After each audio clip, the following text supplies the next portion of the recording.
လူတိုင်းမှာသူကြောင်းတရားနဲ့သူရှိပါရဲ့ရှင်တချို့သောညီကူမောင်နှမတွေကပေါ့နော်ကိုစေနာနဲ့ကော့မတီမန့်နဲ့ဆိုတာကိုလည်းနားလည်ပါရဲ့ရှင်တချို့ညီကူမောင်နှမတွေကော့မမလာပြောတဲ့အခါကျရင်ကျမတေချာလေးရှင်းပြပြီးတာအဲ့ဒါကိုသူတို့ကကော့မမအားမရပဲနဲ့ CPT လာမေးတဲ့အခါလဲကျမတေချာလေးရှင်းပြပြီးတာအဲ့ဒါကိုမှသူတို့ကစိတ်ဖီအားအနေနဲ့ထက်ခါပေါ့နော်အမက28 29နှစ်ဖြစ်နေပြီသားသမီးယူကိုယူအမယူသင့်နေပြီဆိုပြီးတော့ကျမကိုပေါ့နော်ဘယ်လိုခေါ်မလဲဖီအားအနေနဲ့ပြောတဲ့အခါကျတော့ကျမလုံးဝအဆင်ပြေမနေပါဘူးနော်ကျမမှလည်းကျမအကြောင်းတရားတွေအများကြီးရှိပါတယ်ရှင်နော်ကျမအသက်22နှစ်မှာအိမ်အောင်ကြတယ်ရောက်ခမအိမ်မှာတုံနေတယ်25နှစ်အဲ့အချိန်မှာကြတော့ကျမကရောက်ခမကကြတော့ရောက်ကျသူနဲ့နေရတာဖြစ်တဲ့အတွက်မိမသူမဟုတ်လို့ကျမသားသမီးယူဖို့အဆင်မပြေတာတကြားကျမတို့ကိုယ်တိုင်ကလည်းရုံကန်နေရလို့မယူဖြစ်တာလည်းပါပါတယ်ရှင်အသက်25နဲ့ကျမအသက်25နဲ့မှာအမျိုးသားကခီးသွားတယ်ပေါ့နော်အလုပ်လောသွားတဲ့အချိန်မှာလည်းအခုလိုဝေးနေတဲ့3-4နှစ်မှာသားသမီးယူဖို့လည်းအဆင်မပြေလို့ပေါ့နော်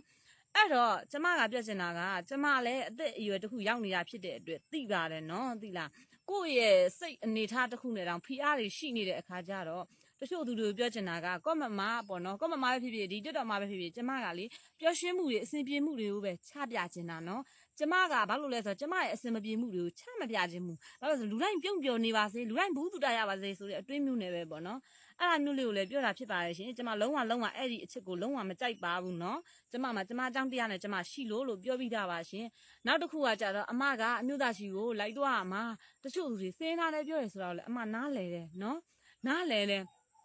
အဲ့လိုလူမျိုးတွေများနေတယ်ကိုယ်စေနာနဲ့ပြောတယ်ဆိုတာကိုလည်းသိတယ်ဒါပေမဲ့အမမှာကြတော့လေအမအမေကညာလုံးကဆိုလို့ရှိရင်ကြက်မကြီးမကောင်းဘူးမကောင်းတာကဘာမကောင်းတာလဲဆိုတော့ကို့အမေကျမအနားနီပတ်ဝန်းကျင်ကလူဆိုအကုန်သိတယ်ပေါ့နော်ကို့အမေကကြတော့တမလို့ပေါ့နော်တုံးလုံးပက်လက်အဲ့လိုမျိုးကြီးနေမကောင်းဖြစ်တာမဟုတ်ဘူးခေါင်းကနေခြေဆုံးအထိကျမအမေမှာကြက်မကြီးချွတ်တက်မှုလေကြီးပဲနော်သိလား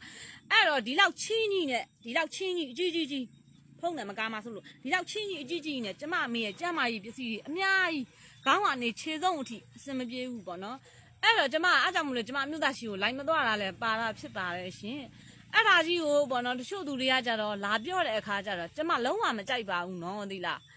ကိုတွေ့သလိုကိုကတစ်ခါပြောပြီးပြီကျမတစ်ခါသိတယ်နှစ်ခါပြောပြီးပြီနှစ်ခါသိတယ်အဲ့ဒါကို3ခါ4ခါ5ခါကြီးတွေပြောနေတဲ့အခါမျိုးကြတော့ကျမမှာအဆင်မပြေပါဘူးရှင်အဲ့ဒါလေးကိုလာပြောတာပေါ့နော်တော်ညီကိုမောင်နှမတွေကိုစေနာနဲ့ပြောတယ်ဆိုတာကိုလည်းအမကနားလည်ပါတယ်တချို့သောသူတွေကကြတော့ပေါ့နော်အမကိုတစ်ခါပြောရင်အမသိတယ်နှစ်ခါပြောရင်လည်းအမသိတယ်3ခါ4ခါ5ခါကြီးကြတော့အမလုံးဝ